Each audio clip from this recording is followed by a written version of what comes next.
اللهم صل على سيدنا محمد يا رب صل وسلم دائما ابدا على حبيبي. فرمایا کرتے تھے کہ اصل میں سچی مچی کا دیندار ہے یا نہیں ہے، یا روایتی نمازیں چل رہی ہیں. اس کا پتہ اسی سے چلتا ہے کہ جب کوئی اس پر مصیبت آتی ہے، پریشانی آتی ہے، تو اس کا ری ایکشن کیا ہوتا ہے. اس سے پتہ چل جاتا ہے یہ کتنا پانی میں ہے. ایک دم پاگلوں کی طرح بالکل غموں میں دیکھ لو نا، لوگ سر دیواروں سے جا جا کے مار رہے ہیں، ہائے یہ کیا ہو گیا، ہائے اللہ کو میں ہی ملا تھا ٹینشن دینے کے لیے. عورتیں بعض دفعہ، اللہ سب عورتوں کے بچوں کی حفاظت کرے، بچہ مر جاتا ہے بالکل ہی دماغ سے کھسک جاتی ہیں، دیوار سے سر جا کے، ماں میرا بچہ، میرا بھائی مسافر خانہ ہے یار، برداشت کرو جتنا اللہ توفیق دے. ہم نے ایسی عورتیں بھی دیکھی ہیں، جوان بیٹے کا جنازہ گھر میں، اچانک ہارٹ اٹیک سے جوان بیٹا مر گیا، آنسو نکل رہے ہیں، لیکن اللہ سے کہہ رہی ہیں اللہ یہ آنسو میرے اختیار میں نہیں ہے، کہیں ایسا نہ ہو صبر کا ثواب میرا ضائع ہو جائے.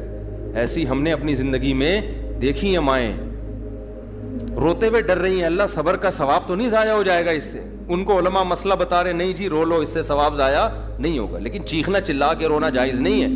آج کسی کے ہاں میت ہو جائے، خواتین کیسے چیختی ہیں، شوہر مر گیا، ہاں ہو ایک شور شرابہ، اور اس کو فیشن سمجھا جاتا ہے. اگر کوئی بیچاری آہستہ آہستہ رو رہی ہے، دوسری عورتیں کہتی ہیں دیکھو یہ تو عمل سے لگ رہا ہے انتظار میں تھی کہ کب مرے. یہ شو بازیاں چل رہی ہیں. باپ کا انتقال ہو گیا، بیٹا آرام سے رو رہا ہے، ابے ان کو تو لگتا ہے غم ہی نہیں ہے، یہ تو دیکھو یہ تو بالکل نارمل، ایک آدھ آنسو وہ تو ویسے ہی انسان ٹپکا دیتا ہے. اور جو چیخ رہا ہے نا اچھل اچھل کے ہاں ہاں کہتے ہیں، یہ ہے اصل باپ سے محبت کرنے والا. تو یہ فیشن بن چکا ہے میتوں پہ رونا، آ کے پھر رلانا یہ بھی ہے. اچھا بھلا وہ لوگ چپ کر کے بیٹھے ہوئے ہیں نا میت والے، آپ کے باہر سے کوئی رشتہ دار آئیں گے، دوبارہ سے وہیں سے جہاں سے پروگرام ختم ہوا تھا، شروع ہوا تھا نا، وہیں سے دوبارہ سے شروع ہو جائے گا. تو جو آتا ہے پھر وہ ایک نئی کہانی شروع کر دیتا ہے. عید کے دن اکثر لوگ کیا کرتے ہیں، کسی کے ہاں میت ہوئی ہو نا تو پہلی عید میں جا کے اس کو رلاتے ہیں جا کے، یہ بھی غلط ہے. عید کا دن تو خوشی کا دن ہے. ہاں یہ ایک نیچرل ہے کہ عید کے دن آپ کے کوئی قریبی عزیز اگر پچھلی عید میں آپ کے ساتھ تھے، اس عید کو نہیں ہے، تو لاشعوری طور پر غم، کیونکہ یہ تو ایک ایسا غم ہے ہم نے خود بھگتا ہوا ہے. ہمارے والد صاحب تو عید کے دن بڑا زبردست انتظام کرتے تھے، رمضان پورا ہمارا ان کے ساتھ گزرتا. تو جب پہلی عید ہماری زندگی میں آئی نا والد صاحب کے بغیر، تو وہ مجھے یاد ہے کہ وہ دن ہم پہ بڑا بھاری گزرا. ہمیں ایک ایک پل یاد آ رہا تھا، یار والد صاحب صبح نماز پڑھ کے آتے تھے، پھر یہ کرتے تھے، وہ آج وہ ہماری زندگی میں نہیں ہے. تو یہ لاشعوری، یہ تو محبت کی علامت ہے. لیکن اس کی وجہ سے آپ کپڑے نہ پہنیں، نہائیں دھوئیں نہیں، خوشبو نہ لگائیں، اچھا کھانا نہ کھائیں، یہ کیا ہے؟ حرام ہے.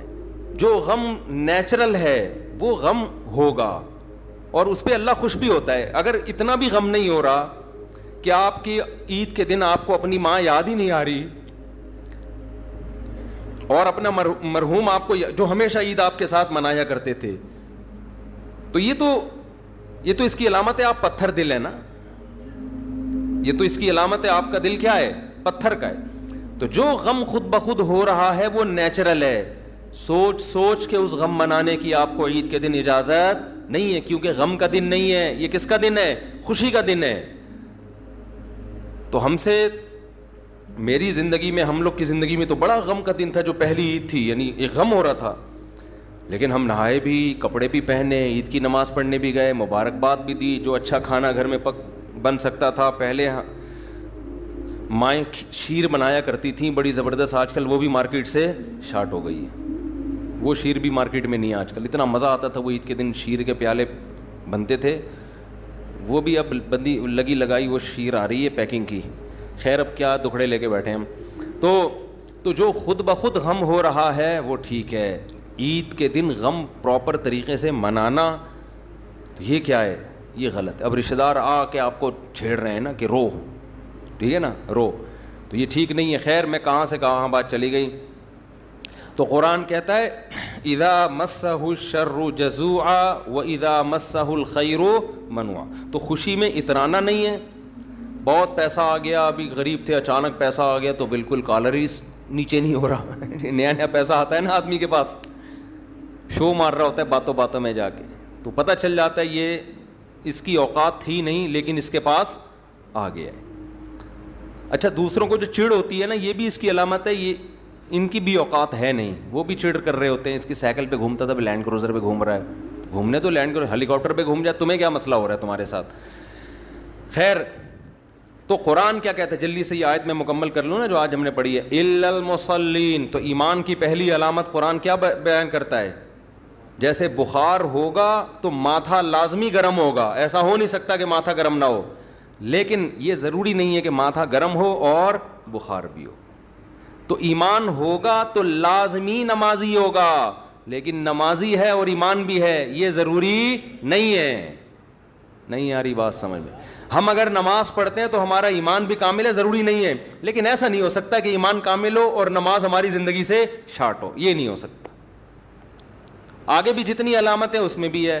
الا المصلین الذین هم علی صلاتهم دائمون. قرآن کہتا ہے جس نمازی کی میں بات کر رہا ہوں نا, جس میں ایمان ہوتا ہے, وہ نمازی نہیں جو نماز پڑھتا ہے, یہ وہ نمازی ہے جو اپنی نمازوں پہ ہمیشگی قائم کرتا ہے, دوام, کبھی بھی اس کی نماز نہیں چھوٹتی. سفر ہو, حضر ہو, جہاز میں ہو, ٹرین میں ہو, ایمرجنسی ہو, بیمار ہو, کچھ بھی ہو, میدان جنگ میں بھی ہو, اس کی نماز اس سے قضا نہیں ہوگی. یہ جو امام ابو حنیفہ دو نمازیں سفر میں اکٹھی پڑھنے کے قائل نہیں ہے نا, وہ کہتے ہیں اکٹھی ہوں گی لیکن اس طرح سے ہوں گی کہ نماز کو مؤخر کر کے دوسرا وقت کے قریب اور دوسری نماز, اس طرح سے انہوں نے حدیثوں میں تطبیق دی ہے. اس کا مقصد حدیثوں کی مخالفت نہیں ہے, اس کا مقصد یہ کہ قرآن اہل ایمان کی صفات میں ہمیشہ یہ بیان کرتا ہے کہ نمازوں کی حفاظت کرتے ہیں, چاہے سفر ہو یا حضر, بیماری ہو یا پریشانی. وہ اتنی زیادہ تاکیدیں ہیں کہ ان کی رائے یہ کہ جب تک اس جیسی مضبوط دلیلیں قائم نہیں ہو جائیں, بالکل بے غبار 2 اور 2 4 کی طرح متواتر روایات نہ ہو جن میں قضا کرنے کی اجازت دی جا رہی ہے سفر میں, اس وقت تک ان کا قول کیا ہے کہ ہم نمازوں کو قضا کرنے کی اجازت نہیں دیں گے, کیونکہ بہت زیادہ تاکید ہے. ایمان کی علامت ہے, محافظت کا مطلب ہی یہی ہوتا ہے کہ وقت سے پہلے پڑھ لینا اس کو. الا المصلین الذین هم علی صلاتهم دائمون والذین فی اموالہم حق معلوم. دوسری صفت قرآن بیان کرتا ہے, جس میں ایمان ہوگا اس کا سارا پیسہ اس کی جیب میں نہیں جائے گا. یہ ہو ہی نہیں سکتا کہ مسلمان بھی ہے اور سارا پیسہ اپنا خود کما کے خود کھا جاتا ہے. اٹ ازنٹ پاسبل, یہ ممکن نہیں ہے. بلکہ قرآن کیا کہتا ہے, اچھا اے اللہ ٹھیک ہے, پھر یہ علامت ہے کہ جتنا پیسہ کماتا ہے اس میں سے غریبوں کو بھی دیتا ہے. اللہ کہتے ہیں نہ, دینا بھی کافی نہیں ہے. وہ تو انگریز بھی دے دیتے ہیں.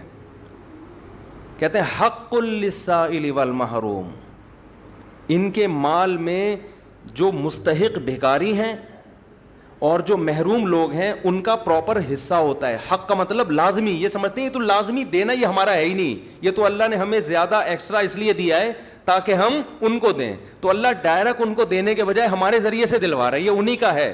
حق کا مطلب کیا ہوتا ہے, اپنا قرضہ کوئی آپ سے مانگنے کے لیے آ جائے تو آپ کہتے ہو یہ لو جی 1 لاکھ, اب میرا احسان یاد رکھنا. کہے گا احسان کہاں سے بھائی, تو نے مجھ سے موبائل خریدا تھا 1 لاکھ روپے کا, تو پیسے تو نے دیے نہیں تھے, اور اب کہہ رہے احسان کس بات کا بھائی, فری میں تھوڑی مانگ رہا ہوں, میرا حق ہے. تو یہی حالت ہوتی ہے. اللہ کہتے ہیں جب یہ رشتہ داروں میں غریبوں میں پیسے بانٹتے ہیں تو احسان سمجھ کے نہیں, کہتے ہیں ان کا کیا ہے, حق ہے. اصل میں اللہ نے ہمیں آزمانے کے لیے ان کا پیسہ ہمیں دے دیا کہ ان تک پہنچا دینا, ہمارا ہے ہی نہیں ہے. کیا کریں یار, کیسے سمجھائیں بھائی, کیسے سمجھائیں. تو مسلمان کنجوس نہیں ہوتا, دیتا رہتا ہے. لے بھائی اس کو بھی دیا, ادھر بھی دیا, کچھ بہنوں میں بھائیوں میں بانٹ دیا, کچھ پھپھی خالہ کو دے دیا, ادھر پتہ چلا بیوہ بہن ہے, یہ لو بھائی اتنے پیسے لے لو. ادھر پتہ چلا جی وہ کیا نام, بیگم کا اس لیے ذکر نہیں کرنا, اس کا تو تمہارا باپ بھی دے گا زیادہ تر. ہاں کوئی کنجوس شوہر ہو تو پھر اس کو ہم الگ سے جمع کے بیان کر دیں گے. وہاں تو نو کا آپشن ہے ہی نہیں, کیونکہ میں بھی ایک شوہر ہوں نا, مجھے بھی پتہ ہے وہاں نو کا آپشن نہیں ہے. یہ آزمائش تو وہاں ہے جہاں نو کا آپشن بھی ہو اور یس کا آپشن بھی ہو, وہاں پتہ چلتا ہے. یہاں تو آپ کے باپ کو بھی دینا ہے, اور اگر 2 شادی کر لی پھر تو گئے کام سے.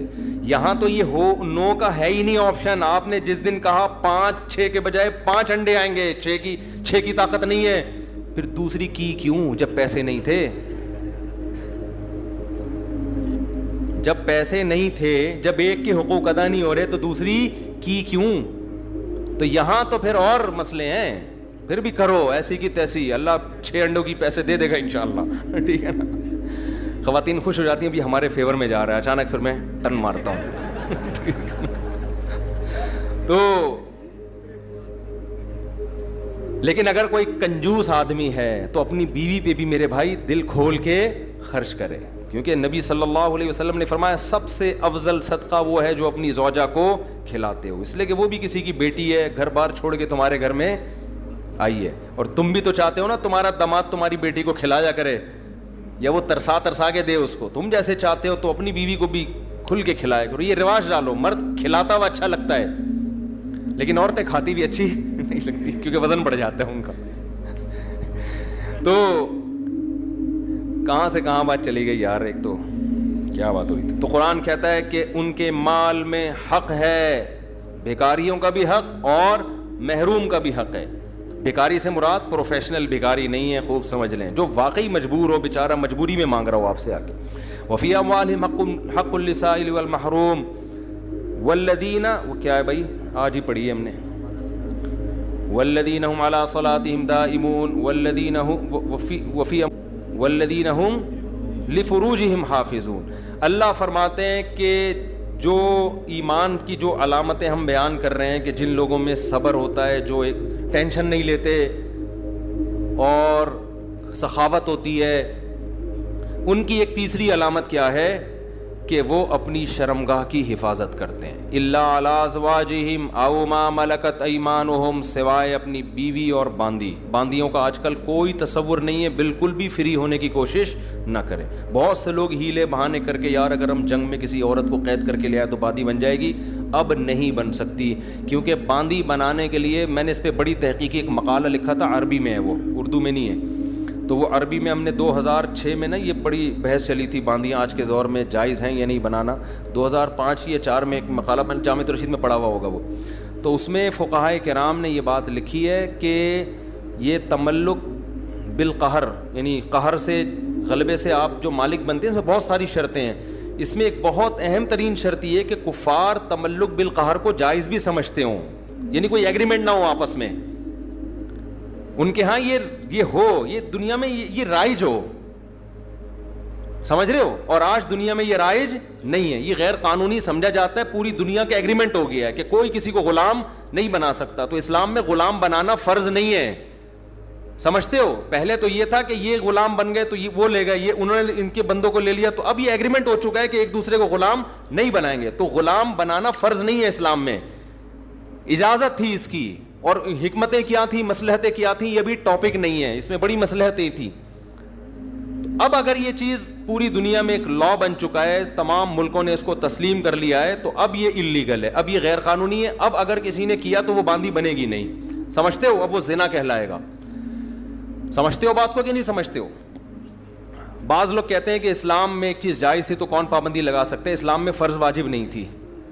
اور اگر ترغیبی بھی ہوتی نا تو ترغیب بھی غلاموں کو آزاد کرنے کی ہے, غلام بنانے کی کہیں بھی ترغیب نہیں ہے. آزاد کرنے کی تو بہت ہے کہ اسلام نام ہے غلام آزاد کرنے کا, قرآن کہتا ہے, اور قسم کے کفارے میں غلام کو آزاد کروایا جا رہا ہے, اور قتل ہو گیا آپ سے غلطی سے تو غلام آزاد کرو. تو آزاد کرنے کا تو ہمیں ملتا ہے, بنانے کی کوئی ترغیب نہیں ملتی. اب وہ کیا وجوہات سے اسلام نے اجازت دی تھی وہ ابھی ٹاپک نہیں ہے, بہت لمبی بحث ہو جائے گی.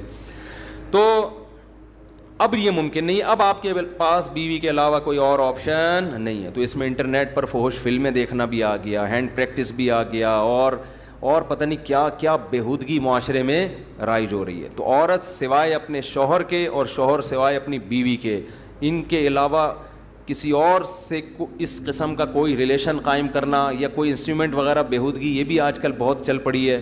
یہ تمام چیزیں اسلام نے حرام قرار دے دی ہیں. تو صرف اس ایک دوسرے سے لطف اندوز ہو سکتے ہیں, اس کے علاوہ اور کوئی راستہ نہیں ہے. قرآن کہہ رہے ہیں ہاں یہ لوگ قابل ملامت نہیں ہیں. تو آپ نکاح کریں, 4 بیویاں رکھیں اپنے خرچے پہ, قابل ملامت نہیں ہیں.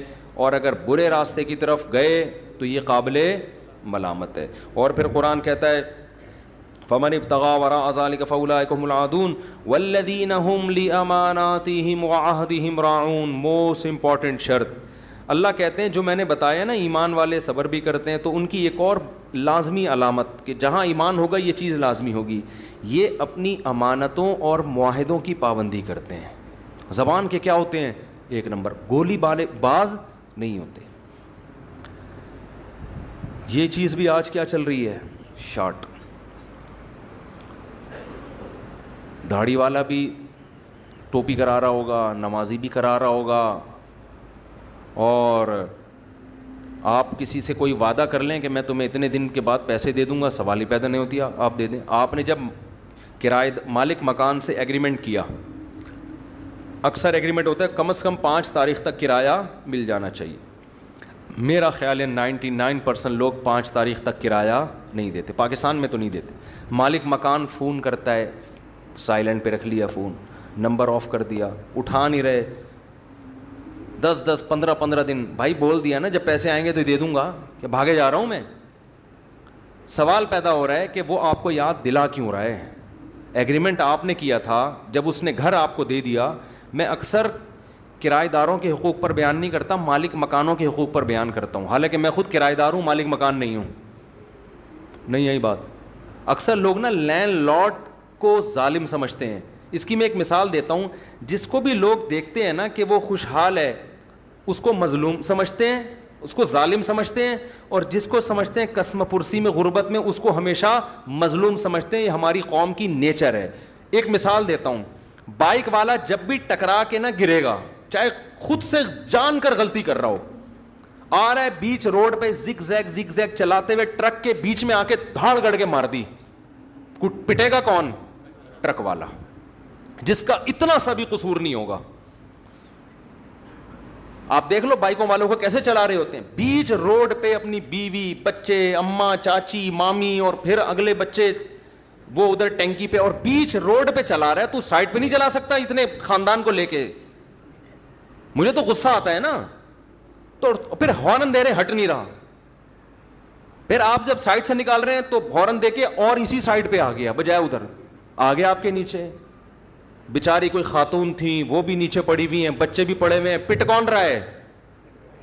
وہ لینڈ کروزر والا پٹ رہا ہے یا ٹرک والا پٹ رہا ہے.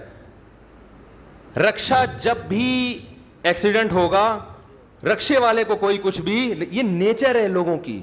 آپ لینڈ کروزر میں جا رہے ہیں, آپ کے ساتھ گارڈ ہیں, آپ کے ساتھ یہ, وہ بڑی احتیاط سے ڈرائیونگ کر رہے ہیں آپ. رکشا والا ایک دم لے کے آیا اور ٹھک گیا, پٹے گا کون؟ میں ایک دفعہ ریوو میں جا رہا تھا, میرے ساتھ گارڈ بھی بیٹھے ہوئے تھے. مجھے شوق ہے اکثر خود ڈرائیونگ کرنے کا, چاہے کسی اور کی گاڑی بھی ہو. تو لوگ کہہ رہے ہوتے ہیں یہ دیکھو لینڈ کروزر میں جا رہے ہیں, ایسی ایسی گاڑیاں. آپ کو کیا پتہ یہ میری گاڑی ہے, کسی سے ادھار لی ہوئی ہے بھائی ہم نے. یہ بھی ہو سکتا ہے ہماری ہو, یہ بھی ہو سکتا ہے یہ زکوٰۃ کی گاڑی ہو, کسی نے ہم کو کہا ہے کسی غریب کو جا کے دے دو. اور اگر ہماری بھی ہے تو آپ کو کیا تکلیف ہے بھائی؟ لوگ کہتے ہیں مولویوں کو دیکھو ادھر بیانات میں دنیا مسافر ہیں. اور میری جو ریوو کی ڈرائیونگ کی ایک ویڈیو یوٹیوب پہ پڑی ہوئی ہے نا, بڑی شو بازی والی, جیسے چلتے ہوئے آ رہے ہیں, جیسے کوئی شوٹنگ کے لیے جا رہے ہیں اور بیٹھ رہے ہیں. اور یہ میں نے نہیں بنائی, یہ لوگ چھپ چھپ کے بنا کے یوٹیوب پہ ڈال دیتے ہیں, ورنہ یہ چھچور پنا مجھے ذرا سا بھی اچھا نہیں لگتا. لوگوں نے کہا مفتی صاحب آپ کیا کر رہے ہو, آپ کی شوٹنگ کے لیے جا رہے ہو, آپ یہ کیا ڈرامے بازی. اپنے قریبی دوستوں نے, میں نے کہا بھائی ہمیں تو پتہ بھی نہیں تھا کہ ایسے ویڈیو بن رہی ہے. مجھے تو ابھی یہ عکس رمضان پروگرام میں ہمارے دوست نے کہا کہ آپ نماز پڑھیں اور یوں ایسے رکوع میں نے ویڈیو بنا. میں نے کہا اللہ کا واسطہ معاف کر دو یار, ہم نماز پڑھ رہے ہیں. یہ ڈرامے کیا ہو رہے ہوتے ہیں دیکھو کیمرے میں دکھانے کے لیے, نماز خشوع خضوع سے رکوع میں جا رہے ہیں, کیمرے والا چلا گیا, وہیں سے آپ اپنے گھر چلے گئے. چلو میں نے جب پہلی دفعہ ریکارڈنگ کی نا, کیمرے کے سامنے آئے, ایک چینل کو میں نے انٹرویو دیا. اس چینل والے نے میرا انٹرویو لیا, میں نہیں بتاؤں گا کون چینل تھا, اور سامنے 2 بندے لا کے بٹھا دیے جو میری بات سن رہے تھے اور سوال کر رہے تھے, میں جواب دے رہا تھا. اب وہ سو رہے تھے, ان کو کیا, ان کو تو گن پوائنٹ پہ لا کے بٹھایا ہے. کہ بھائی مفتی صاحب آئیں گے اور یہ کریں گے آپ نے ایسے گردن ہلانی ہے اور سننا ہے, جیسے وہ سننی ان کو دلچسپی نہیں تھی. اب میں سمجھا رہا ہوں, مجھے بھی بوریت ہونے لگی یار یہ کن کو لا کے بٹھا دیا. جب میں نے وہی چینل پہ دیکھا نا وہ پروگرام چلا ہے, تو ایسا لگ رہا ہے میں بات کر رہا ہوں اور بڑے آرام سے نا جی اچھا ایسے ایسے. وہ ہوا یہ ہے کہ میرے جانے کے بعد اس چینل نے ان کو بٹھایا, بولا اب یوں گردن ہلاؤ, جیسے سب سمجھ میں آ رہا ہے. ان کے شارٹ لیے ایسے نا, یہ ہوتا ہے چینلوں میں, ان کے شارٹ لیے وہ یوں کر رہے ہیں ایسے جیسے. میں نے کہا ادھر تو بڑے غور سے سن رہے ہیں. اس کو میں نے پکڑ لیا, اس نے کہا مجھے ہمیں بعد میں بٹھا کے نا یوں یوں یوں نا ہم سے گردنیں ہلوائی گئیں. ایک دفعہ یوں کروایا کہ کوئی کچھ ایسی بھی تو ہونی چاہیے بات جو سمجھ میں نہ آئے, اور ایک دفعہ یوں کروایا, ایک دفعہ یوں کروایا, ایک دفعہ مسکروایا, اور اس کے بعد یہ لا کے جوڑ کے چلا دیا مارکیٹ میں. یہ ہوتا ہے ٹھیک ہے. تو میرے اس طرح کی کچھ لوگ چیزیں بنی ہوئی ہیں, تو وہ میں نے نہیں ڈالی, وہ لوگ ڈال دیتے. ہاں سوئمنگ کی اگر میں جب کر رہا تھا تو کوئی ویڈیو بنا رہا تھا, میں نے کہا بنانے دو, تاکہ لوگوں کو مولوی اگر کسی کو تیرتا ہوا برا لگ رہا ہے تو لگے, اس کو لگے کہ یار یہ اس کو نا کہ یہ کیوں مولانا صاحب کیوں تیر رہے ہیں. تو وہ میں نے بنائی, وہ بھی نہیں تھی خود, لیکن کوئی بنا رہا تھا کہ ڈال دیں گے یوٹیوب پہ. میں نے کہا مرضی ہے آپ کی. تو خیر میں آپ کو عرض کر رہا تھا, یہ ہماری قوم کی نیچر ہے, ہمیشہ جو لینڈ لارڈ ہوگا نا وہی ظالم کہلاتا ہے, چاہے وہ مظلوم ہی کیوں نہ ہو. تو میں جا رہا ہوں ریوو پہ, چلاتا ہوا گارڈ بیٹھے ہوئے یوں یوں آرام آرام سے, میں تو بہت خیال کر کے چلاتا ہوں گاڑی.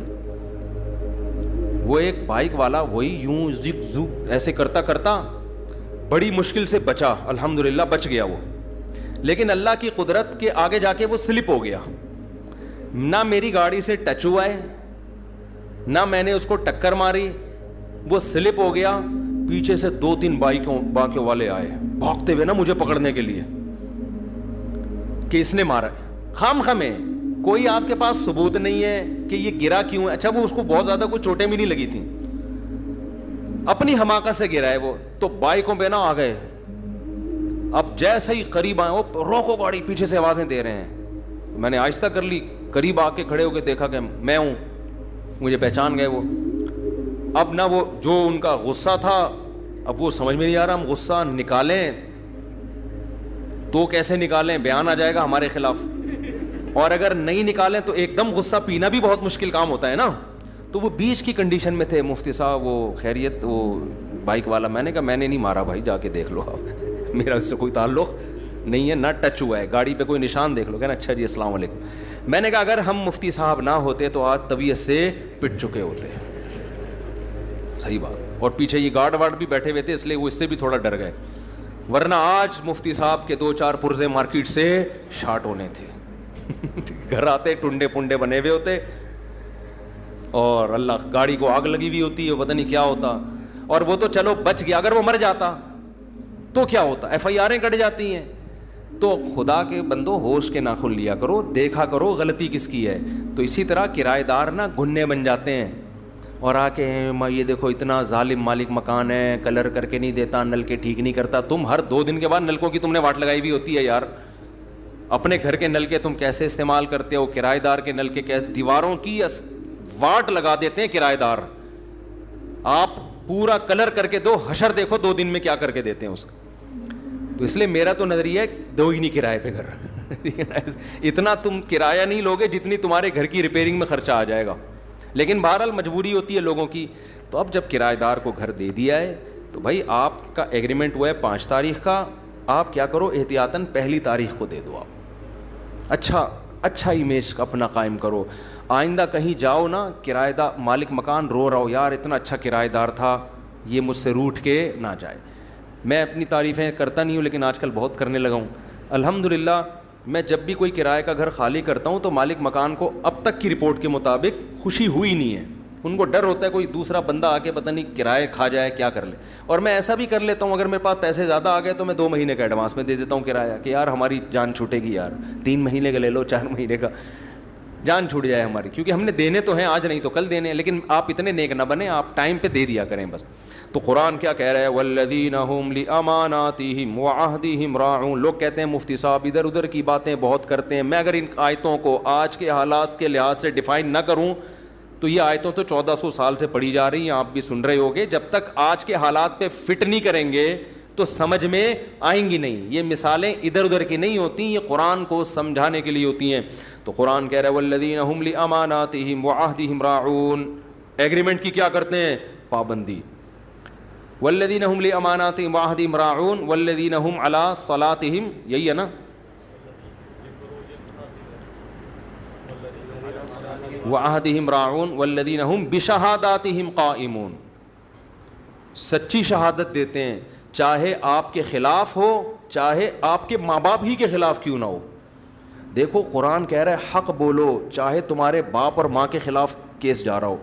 تو جب باپ اور ماں کی رعایت کرنا جائز نہیں ہے تو اپنے سیاسی لیڈر کی رعایت کرنا کہاں سے جائز ہو گیا کہ ہم چونکہ اس تنظیم کے ہیں تو ہمارے. اچھا قرآن میں خوب سمجھ لو, جب آپ کسی کی طرفداری کرتے ہیں تو اس میں کسی کا ایمان, داڑھی, پگڑی, 4 مہینے تبلیغ میں لگے ہوئے, بزرگ ہونا, یہ چیزیں نہیں دیکھی جاتی ہیں. یہ بہت بڑا فالٹ ہے. جب آپ فیصلہ, مثال کے طور پر عدالت میں کیس چل رہا ہے, بلایا گیا جی چور کو, ایک شخص نے کہا کہ یہ چور ہے, اس نے میرے 20 لاکھ روپے چرائے ہیں. لایا گیا چور کے یہاں نشان تہجد کا, خوبصورت داڑھی, چہرے سے نور کی کرنیں نکل رہی ہیں, اور چور کے ہاتھ میں اتنی بڑی, چور نہیں تھا وہ, الزام لگا چوری کا, میں نہیں کہہ رہا چور تھا. جس نے الزام لگایا اس نے ایسے شخص پہ الزام لگایا جس کو جب عدالت میں لایا گیا تو جج احترام سے قریب تھا کہ سردے میں گر جائے. ایسے نور کی کرنیں اور خشوع و خضوع اور تسبیح, سبحان اللہ, بات بات پہ وہ کیا کہہ رہا ہے. اور ذرا سی کوئی جج قرآن کی آیت پڑھتا ہے وہ آنکھوں سے آنسو جاری, اللہ کے خوف سے. جس نے کیس کیا وہ جب آیا تو گٹکا منہ میں اس کے, یہ میں سمجھا رہا ہوں ہو کیا رہا ہے مارکیٹ میں آج کل, اس کے منہ میں کیا ہے, گٹکا. اور جب بات کرتا ہے منہ سے بھگوگے نکل رہے ہیں اس کے. گٹکے والے تو میں تو بات ہی نہیں کرتا, منہ سے نا گٹکے نکل رہے ہوتے ہیں ان کے. تمیز سے بولا جا نہیں رہا کمبخت سے, پھٹے ہوئے کپڑے اس کے, موالیوں والی شکل, نور کے بجائے گریس کی کرنیں نکل رہی ہیں اس کے منہ سے. جتنا اس کو گندا کر سکتے ہو کرو. زانی ایک نمبر کا, شرابی, اس پہ الزامات ہیں, یہ ایسا ہے, یہ یوں ہے, یہ یوں ہے. اس نے کیس کیا جی یہ جو صاحب ہے نا جن کے نور کی کرنیں, اس نے میرے 20 لاکھ روپے چرائے ہیں. کیا جج یہ کہہ سکتا ہے کہ تو اپنی شکل دیکھ اور اس کی شکل دیکھ, تو اپنا ماضی دیکھ اور اس کا ماضی دیکھ؟ جج کو یہ اجازت ہے بھائی؟ کسی نے کہا کہ یہ جو چور ہے نا اس کا ماضی بھی ہے, یہ جو چرسی ہے نا اس کا ماضی دیکھو, اس نے یہ کیا ماضی میں, اس نے یہ کیا ماضی میں, اس نے یہ کیا, اور یہ اتنے تہجد گزار اور اتنے نیک اور اتنے فلاں. جج کہے گا بھائی گواہوں سے اگر ثابت ہو گیا نا کہ اس نے چوری کی ہے تو میں اس کی چہرے کی رونق, نور اور تہجد کی وجہ سے اس کو معاف نہیں کروں گا. چوری کا جرم ثابت ہوگا, اس کا ہاتھ کٹے گا. سمجھتے ہو آج یہ بڑا مسئلہ ہے. ہم جب تجزیہ کرتے ہیں تو دلائل کے بجائے شخصیتوں کی ذاتی حیثیت کو دیکھ رہے ہوتے ہیں. یہ نیک ہے اور یہ کیا ہے, برا ہے. بھائی جو مرضی ہے. اس کیس میں آپ دیکھو, اس کیس میں آپ دیکھو, میں تبھی لوگوں سے کہتا ہوں کوئی اچھی بات کرے نا آپ کیڑے نکالتے ہو. میں ان سے فوراً پوچھتا ہوں یہ تمہارے والے نے یہ اچھی بات کی ہوتی تو یہ والے کیڑے نکالتے ہیں؟ پھر تو نعرے لگاتے سبحان اللہ بھائی زندہ آباد.